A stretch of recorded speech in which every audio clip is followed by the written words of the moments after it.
Arashi, Prince of the Sky. Chapter 6. The Veil.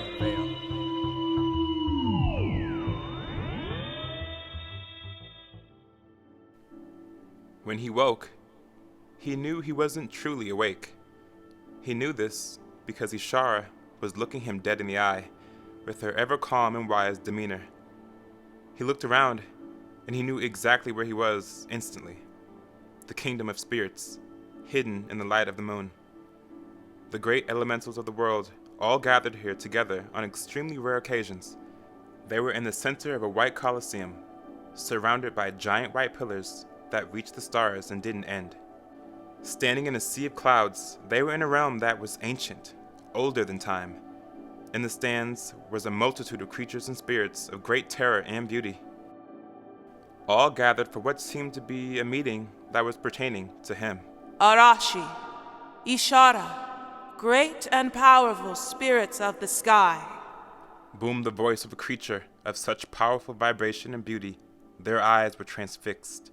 The moon spirit, in her true form as the blue Luna moth, her body was shrouded in a sea of starlight. He broke his gaze to give Ishara a look. She glanced back at him with an unreadable expression. My children, you stand before us today in your human forms for your transgressions against the balance of the world. Arashi whipped his head at Ishara, who didn't look at him back. He was shocked. What the hell had they done? To sustain the balance of the world, we split you into two balanced entities from one whole, the sky and all its power. A power struggle has always been afoot, and I've made sure to stay out of it for that power to right itself on its own. But recent events have made it difficult for us to stand by and watch. You, young prince, we fear are not equipped to handle the skin you walk in. Your spirit powers are not tools to be used in the world of the living, and you broke that seal when you used the power of the Everstone. You have unleashed a power onto the earth that cannot be untapped by humans any longer. The true potential of their spirit powers will be unlocked if they notice. The moon spirit gestured to the diamond still glowing brightly on his forehead. So, the power of the stone was still glowing within him. We are sympathetic to your struggles on earth. When the spirit of fear blocked your chakra flow, it was truly a devastation to the life on earth. But for the good of the rest of the world, you must not seek out these stones, and you must not use the full extent of your spirit powers on earth. You must stay unrevealed and keep your powers a secret. I know you don't understand, but our worlds must stay separate. Humans cannot be trusted, not with their fear, and certainly not with our power. He covered his ears and closed his eyes tightly. He wanted to wake from this nightmare. They knew how to fix him, how to make his life meaningful on Earth. But they didn't want him to try to fix it, to fix himself. He never asked to be born, and now his chakra flow is jacked up. He didn't even know what that was. Whatever the reason, this Everstone unblocked the sense of knowing, a sense of knowing himself like he'd never felt before being a human. And they wanted him to give that up. Wanted him to endure a life on Earth, blocked and disconnected. For what? Because they were afraid if people tapped into their own power, it would threaten some power struggle. Like the Earth and its inhabitants weren't already messed up as they were. Maybe if all people were given a chance to unlock their true potential, life wouldn't be so imbalanced. His fist was balled up and trembling. He felt the electricity was starting to pump through his veins, but Ishara grabbed his arm. Her calming energy nullified his rage, but did nothing for his disgust. The stones were out there, in the world, somewhere with the power to fix him, and possibly the world. And they wanted him to turn his back on that? We trust you will heed our warning, young prince. The Great Spirit spoke to him directly. He stared blankly at her for a moment. Yes, he understands. She wanted to help, but she forgot who her other half was for a moment. He turned to her and snatched his arm away. They were the mirror image of one another, but they were nothing alike. He felt a billow of anger brewing in him, like a thunderstorm that couldn't rain.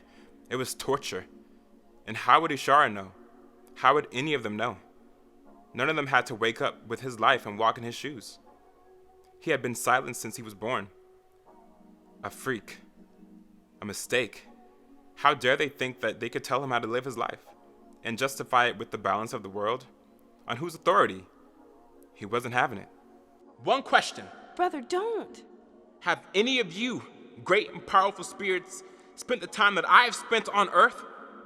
After spending a millennium cleansing the souls of this world and giving them life, do any of you share my burden of the lightning and the storm? He paused and looked around at the thousands of spirits listening to him. Have you spent your entire existence watching humans come into the world to live a life they never wanted and die wondering if only they had taken the chance to change? I've spent my life watching humans die in regret and in silent torment. Now you want me to remain blocked and powerless like them? To die for them again and again because of fear? I won't! I refuse with every fiber of my being. I never asked to be born! The Colosseum erupted with upheaval. Ishara looked at him, pale of color with her eyes wide. She was the logical one between the two of them, but sometimes she would forget that the heart is stronger than the mind. His feelings mattered, and that's something spirits fail to consider. The moon spirit raised her gigantic wings, and the sound of chimes and bells vibrated through the space to command silence. She flapped her wings again, and stardust and lights surrounded her in a veil of light until the glow faded and transformed her from this giant creature of light into a beautiful woman. Her skin was a pale shade of blue that matched the sky. Her face was angular like an elf. Hair silky white with dark eyes that reflected the Milky Way. She walked up to the sibling spirits with regal. She was a giant and stood at least 10 feet tall. When she crossed the space, she bent down to rest on her knees. She reached out her hands and gently placed them on both sides of Arashi's face. He stared at her, still angry like a pouting kid. Young prince, I have walked the earth in countless different forms and lived lives you could not possibly imagine. Some very good, and some very bad. I know this world for what it is, and for what it is not. As spirits born to this world, we must learn how to turn life into what we want it to be, at all costs. Every spirit needs grounding sometimes. It was your time. You were placed on Earth to learn and grow and figure out the world for yourself. There's no cheating that. Don't allow your ego to ruin your lessons. The scowl was still heavy on his face. He still didn't agree. If there was a way to level the playing field for everyone, why not take the risk? He couldn't understand the lesson that she was trying to make him learn. Arashi, you are still young on Earth. You have a whole life ahead of you. Learn to accept your reality.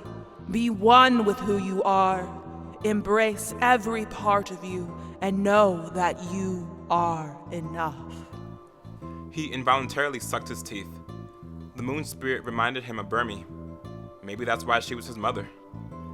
But he couldn't shake the feeling. Everything in him wanted to be okay with who he was and where he was. To think the way the regular boys do and want the things regular boys wanted, but he couldn't. Not with this awareness. Not with knowing the world already. He would be living a lie. A boring, stupid lie.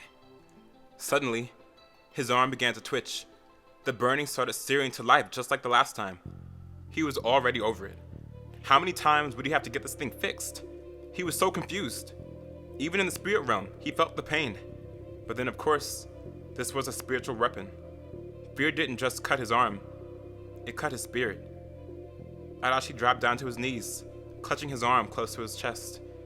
Ishara got down beside him and looked up to the moon spirit. Help him! The moon spirit looked horrified. Simultaneously, the energy in the hall began to shift, and the white sky started to darken. The wind picked up and the spirits were getting unsettled. The moon spirits sensed something was coming. They all did. And Arashi's reaction to his arm was confirmation. The curse on his arm. Not only is it eating him alive, it is also a tracking beacon. Fear has never been able to enter this space. Until now. She stood up and placed her hands to her heart. Spirits, rise! Escape this place at once! Her voice boomed in heavy vibration. The spirit creatures started to fly away. Some dissolved into thin air. You two must return to Earth at once! The both of us? Ishara asked. The idea of returning to Earth in her human form was almost overwhelming. No, young one. You will be in the form of a familiar like Arashi was for you on your time on Earth, hidden from the many eyes of fear. My children, you are our salvation. Don't ever give up on each other, and least of all, yourselves. The spirit brought her hands to her face and blew into them, and a bright inferno of yellow and purple light came to life. She reached down and grabbed Arashi's arm, placed her flames over it, and allowed the magic to take effect. His arm simmered and cooled. The burning subsided, for now. This is your lesson, young prince. Humanity's gravest curse is its amnesia. Remember who you are, at your core, and remember the greatest love of all is within you. Heal yourself to heal the world. The moon spirit's body began to glow again and transform back into the Luna moth. Just as the sky completely darkened, red lightning danced across the clouds. She took flight with a great gust of stardust towards what now appeared to be the face of fear coming out of the clouds. Its giant shadow form loomed. The fate of the world is in your hands! Go! They watched her fly into hell and get swallowed up by the darkness. No! Blue light surrounded both Arashi and Ishara, and his vision went back to black. End of chapter 6.